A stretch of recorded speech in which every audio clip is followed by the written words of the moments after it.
Assalamualaikum warahmatullahi wabarakatuh. Kami dari kelompok 2 akan memaparkan mengenai items fee dan juga uji keterbacaan dari penelitian kami dan juga expert judgment-nya.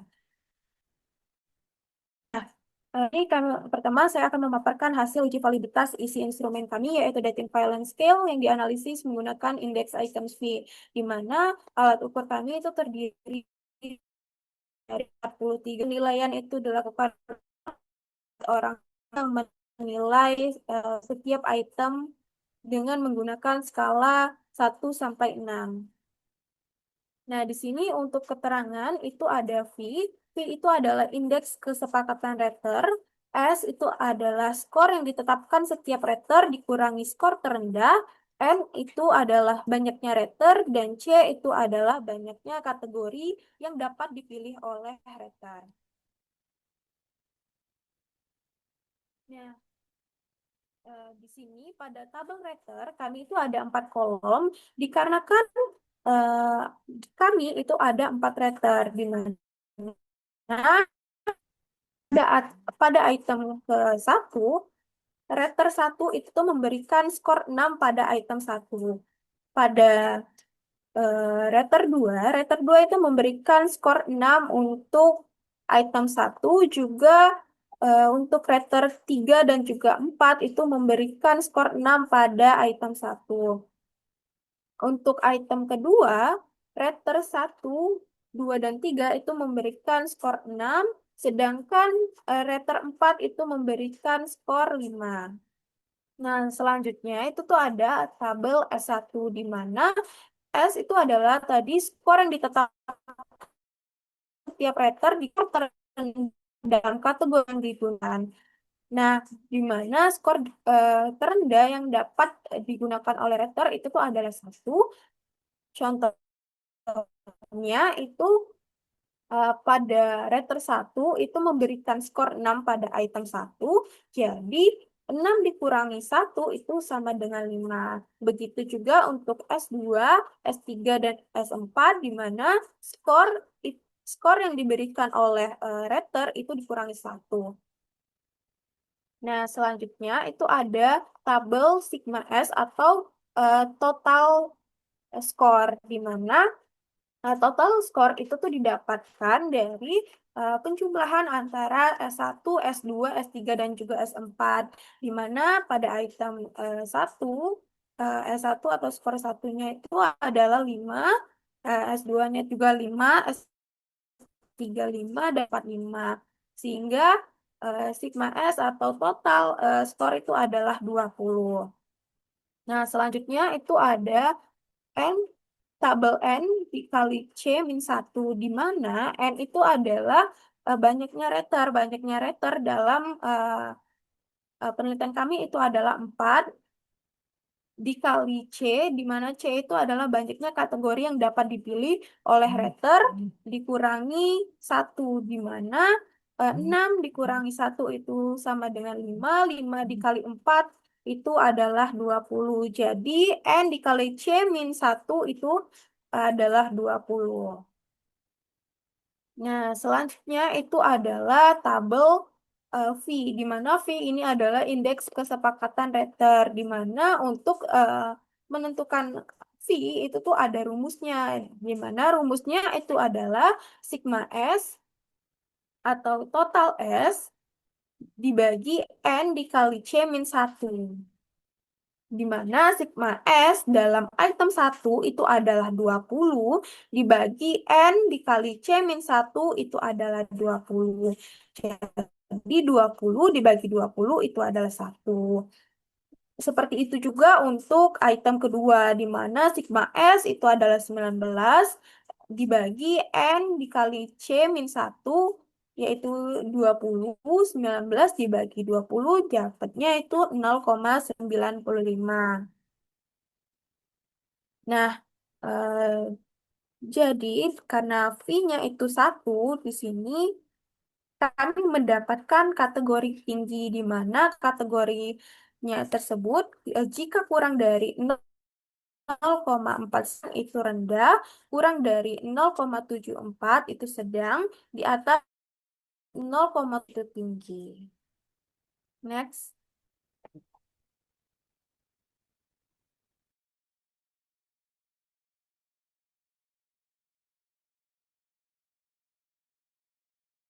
Nah, selanjutnya, jadi teman-teman kita ada total 4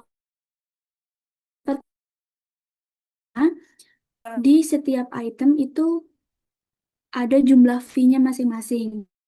Nah, untuk keseluruhan item, jadi kita ada 4 rater yang dimana pada rater pertama dari item 1 sampai 43 itu berjumlah 258.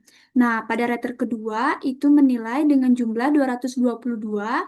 Pada rater ketiga yaitu menilai dengan nilai 258. Kemudian pada rater keempat itu menilai dengan nilai 179. Ya.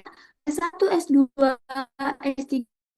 Jadi, untuk total keseluruhan item pertama sampai dengan item 43, S1-nya itu berjumlah 215. Kenapa?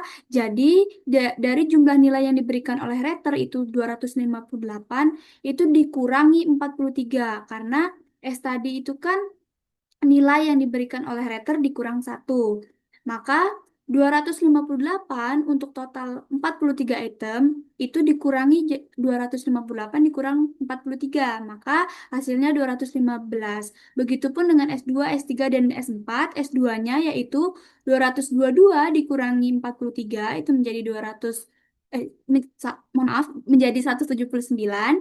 Kemudian rater ketiga yaitu dengan nilai 258 dikurangi 43 itu menjadi 215. Kemudian pada rater keempat yaitu dengan nilai 179 dikurangi 43 menjadi 136. Maka untuk sigma S-nya atau jumlah S-nya adalah 745 dengan nilai V yaitu sigma S dibagi N dikali C dikurang satu itu totalnya adalah 0,86. Maka dari itu nilai ini dapat dikategorikan tinggi. Next.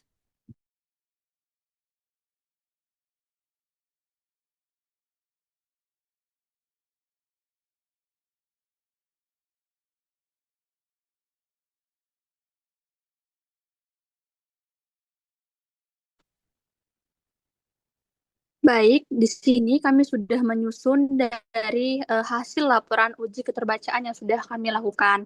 Nah, di sini ada pun tujuan dari uji keterbacaan kami. Nah, jadi tujuan uji keterbacaan ini adalah untuk memastikan bahwasannya setiap butir pernyataan dalam instrumen kami itu tuh dapat dipahami dengan jelas oleh responden yang menjadi sasaran penelitian kami. Nah, melalui tujuan ini nih, kami sebagai peneliti menilai apakah bahasa yang kami gunakan itu tuh sudah sederhana, tidak menimbulkan ambigu, dan udah sesuai dengan tingkat pemahaman responden.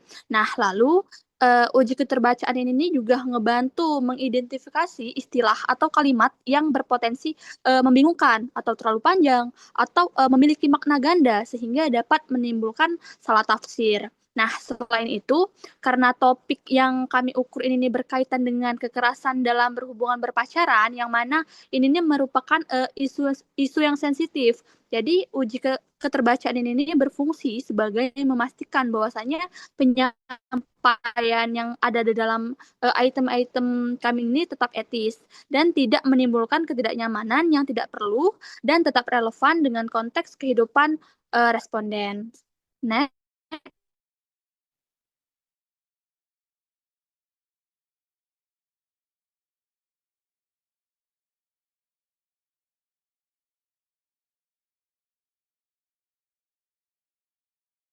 Baik, terima kasih untuk yang selanjutnya yaitu partisipan yang digunakan. Yang pertama, partisipan. Partisipan dalam penelitian ini adalah individu dewasa awal yang berusia 18 sampai 40 tahun, berdomisili di Palembang dan sedang menjalani hubungan pacaran.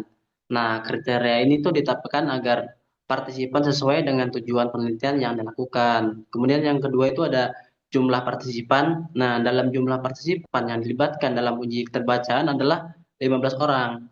Nah, seluruh partisipan telah memenuhi kriteria yang ditentukan oleh peneliti. Jumlah ini sudah dianggap cukup karena uji keterbacaan tidak memerlukan responden dalam jumlah besar. Tahap ini bertujuan untuk memastikan bahwa bahasa dalam instrumen mudah dipahami, jelas, tidak membingungkan, dan tidak menimbulkan makna ganda sebelum digunakan pada penelitian dengan jumlah responden yang lebih banyak. Kemudian yang ketiga yaitu teknik sampling. Nah, pada teknik pengambilan sampel dilakukan dengan memilih partisipan yang sesuai dengan karakteristik penelitian, yaitu berupa usia, domisili, dan status hubungan. Nah, pemilihan ini bertujuan agar partisipan tuh dapat memberikan masukan yang tepat terkait terkait kejelasan dan keterbacaan instrumen penelitian. Next. Selanjutnya ada prosedur pelaksanaan uji keterbacaan. Nah, jadi di prosedur ini kami memiliki 6 prosedur. Yang pertama yaitu menentukan partisipan uji keterbacaan. Jadi untuk pada tahap awal ini kami memilih partisipan yang sesuai dengan kriteria yang telah kami tetapkan, yaitu individu dewasa awal berusia 18 sampai dengan 40 tahun, berdomisili di Palembang dan sedang menjalin hubungan berpacaran. Nah, jadi dari karakteristik di atas kami itu memperoleh sekitar 15 orang partisipan. Yang kedua itu kami menyiapkan instrumen awal. Jadi kami menyiapkan instrumen instrumen versi awal dari alat ukur yang akan kami uji ini.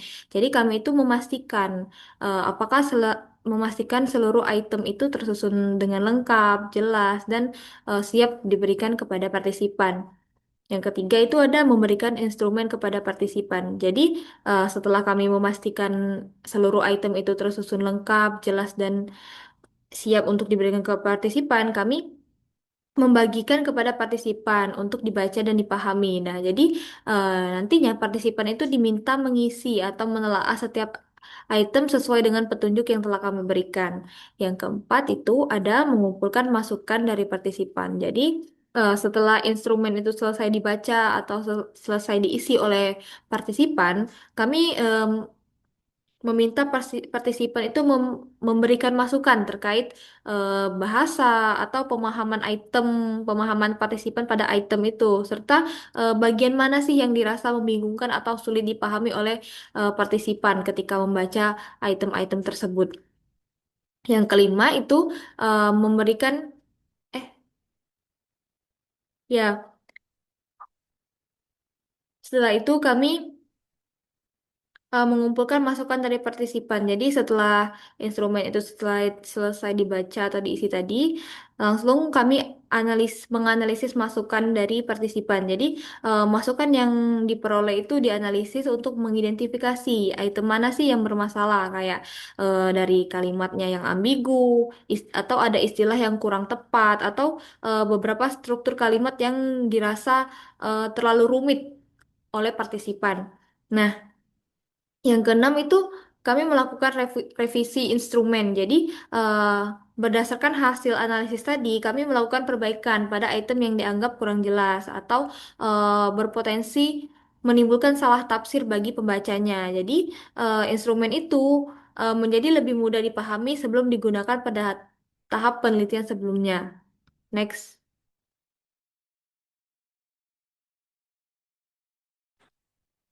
Baik, selanjutnya saya akan membacakan hasil uji keterbacaan. Pada partisipan 1, seluruh item dinilai tidak menimbulkan kesulitan dalam pemahaman. Petunjuk dianggap sudah baik dan tampilan halaman dinilai menarik. Partisipan tidak memberikan saran tambahan yang menunjukkan bahwa instrumen sudah cukup jelas bagi responden ini. Partisipan 2 menyampaikan bahwa sebagian item, khususnya nomor 27 hingga 33 masih terasa rancu. Partisipan menyarankan agar istilah yang terlalu seksual diganti dengan bahasa yang lebih halus seperti sentuhan fisik. Meskipun demikian, petunjuk dan tampilan instrumen dinilai sangat baik, dengan catatan perlunya sedikit perbaikan bahasa. Pada partisipan 3, masukan kembali terfokus pada item nomor 27 hingga 34. Partisipan menilai bahwa tidak semua pasangan memiliki fokus pada aspek seksual, sehingga item tersebut perlu ditinjau kembali agar tidak bias. Petunjuk dinilai mudah dipahami dan tampilan instrumen sudah rapi serta terstruktur. Partisipan juga menyarankan agar fenomena yang diangkat disampaikan secara lebih formal. Selanjutnya, partisipan 4 menyatakan bahwa seluruh pertanyaan mudah dimengerti dan petunjuk sudah cukup jelas. Tampilan instrumen dinilai sangat baik, namun partisipan menyarankan agar beberapa kalimat dipadatkan supaya lebih efektif dan tidak terlalu panjang. Sementara itu, Partisipan 5 kembali menyoroti item nomor 27 hingga 34 yang dinilai perlu menggunakan bahasa yang lebih spesifik. Petunjuk dan tampilan instrumen dinilai sangat jelas dan menarik. Partisipan juga memberikan komentar positif berupa dukungan dan harapan agar instrumen menjadi lebih baik ke depannya. Next. Oke, next. Nah, pada partisipan ke-6 menyarankan agar item nomor 27, 32, dan 34 itu diperbaiki redaksinya dengan menekankan bahwa pernyataan benar undi karena masih ambigu. Demikian, partisipan menilai bahwa petunjuk pengisian sudah dengan baik, tampilan instrumen terlihat seperti penelitian pada umumnya, dan instrumen secara keseluruhan dinilai sangat baik. Partisipan ketujuh menyatakan bahwa item nomor 27 sampai dengan 35 dirasa kurang sesuai dengan pengalaman pribadi partisipan. Meskipun demikian, partisipan tetap menilai bahwa petunjuk pengisian sangat baik, tampilan halaman tidak membingungkan, serta bahasa yang digunakan mudah dipahami. Partisipan ke-8 menyampaikan bahwa tidak terdapat pernyataan yang sulit dimengerti. Petunjuk pengisian dinilai jelas dan mudah dipahami, serta tampilan halaman penelitian sangat baik. Partisipan hanya memberikan saran teknis, yaitu mengganti tanda X menjadi tanda centang pada kolom pengisian agar lebih nyaman digunakan. Partisipan 9 menyatakan bahwa item nomor 25 sulit dipahami karena redaksi kalimatnya kurang jelas. Namun demikian, partisipan menilai petunjuk pengisian dan tampilan instrumen sudah jelas dan tidak memberikan saran tambahan. Partisipan ke-10 menyampaikan bahwa item nomor 23 sulit dimengerti karena makna kalimatnya dianggap kurang jelas. Meskipun demikian, petunjuk pengisian dinilai mudah dipahami dan tampilan instrumen terlihat bagus secara serta rapi tanpa adanya saran tambahan. Baik, partisipan partisipan yang ke-11 ini menyarankan agar item nomor 19 dan 34 ini seharusnya dipersingkat saja dan tidak terlalu panjang. Kemudian petunjuknya mudah dimengerti dan tidak susah. Kemudian tampilannya membosankan untuk dibaca. Kemudian partisipan 11 ini memberikan komentar yang berupa bahasa terlalu baku dan panjang. Kemudian partisipan yang ke-12 yaitu menyatakan item nomor 27 ini sangat untuk berhubungan intim. Nah, meskipun ia menolak ini sangat sulit bahasa terlalu ambigu. Dan yang yaitu petunjuknya yang rapi, tampilannya yang rapi, dan partisipan ini tidak memberikan saran atau komentar yang terlalu panjang. Kemudian partisipan yang ke-13 ini menyatakan item nomor 41 yang berbunyi saya pernah dibawa ke rumah sakit karena mengalami sayatan yang dilakukan oleh pasangan saya. Ini sangat sulit dimengerti karena ada kata-kata yang terlalu baku. Dan kemudian petunjuknya yang sangat baik, tampilannya yang sangat baik dan bagus. Nah, partisipan ini memberikan komentar yang sangat bagus. Kemudian ada partisipan yang ke-14. Nah, partisipan ini menyatakan tidak ada item yang sulit, semuanya mudah dimengerti. Karena mudah dipahamin juga dan petunjuknya sangat baik dan memotivasi. Partisipan ini menjawabnya dengan jujur, tampilannya yang rapi, baik, dan sopan. Nah, partisipan ini memberikan komentar yang berupa sangat bagus untuk hal-hal yang di luar kendali. Kemudian partisipan yang ke-15 ini menyatakan tidak ada item yang sulit mengerti, semuanya sudah bagus sesuai dengan bahasa-bahasanya yang tidak terlalu baku dan mudah dimengerti oleh yang dibaca. Kemudian petunjuknya sangat rapi dan bagus, tampilannya sangat terbaca dan jelas. Nah, partisipan ini menyarankan untuk menambah item agar lebih banyak dan bisa dijawab dengan jujur. Next.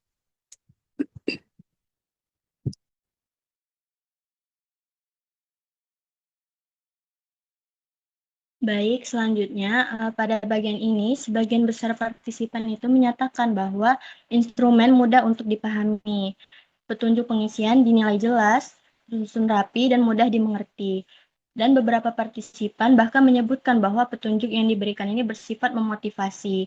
Dari sisi tampilan, hampir seluruh partisipan menilai tampilan halaman rapi, jelas, dan nyaman untuk dibaca, sehingga tidak menimbulkan kendala berarti selama proses pengisian. Meskipun demikian, terdapat beberapa catatan penting yang muncul secara berulang. Masukan paling banyak berkaitan dengan keterbacaan item, khususnya pada item nomor 27 hingga 35 yang berkaitan dengan aspek seksual. Nah, beberapa partisipan menilai bahwa bahasa yang digunakan pada item-item tersebut itu kurang spesifik, terkesan rancu atau kurang sesuai dengan pengalaman pribadi mereka. Selain itu, terdapat saran agar istilah yang terlalu eksplisit diganti dengan istilah yang lebih halus. Misalnya, mengganti istilah bahasa seksual menjadi sentuhan fisik. Selain item tersebut, beberapa item lain seperti nomor 19, 23, 25, 33, 34, dan 41 juga dinilai kurang jelas atau sulit dipahami oleh sebagian partisipan.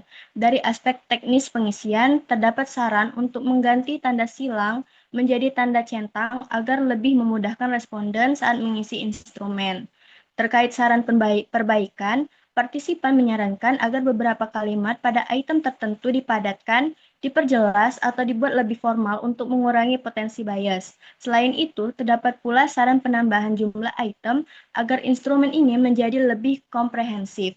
Di sisi lain, sebagian partisipan juga memberikan komentar positif serta dukungan moral kepada penelitian. Next. Jadi, berdasarkan hasil uji keterbacaan yang melibatkan 15 partisipan dewasa awal di Palembang, instrumen dinilai sudah cukup mudah dipahami, petunjuk pengisian dianggap jelas dan tersusun rapi, sedangkan tampilan instrumen dinilai nyaman untuk dibaca oleh hampir seluruh partisipan. Secara umum, tidak ditemukan kendala yang berarti pada aspek petunjuk maupun tampilan.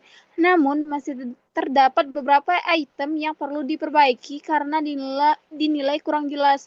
Oleh karena itu, revisi dilakukan agar instrumen menjadi lebih tepat, etis, dan mudah dipahami sebelum digunakan pada tahap penelitian selanjutnya. Terima kasih.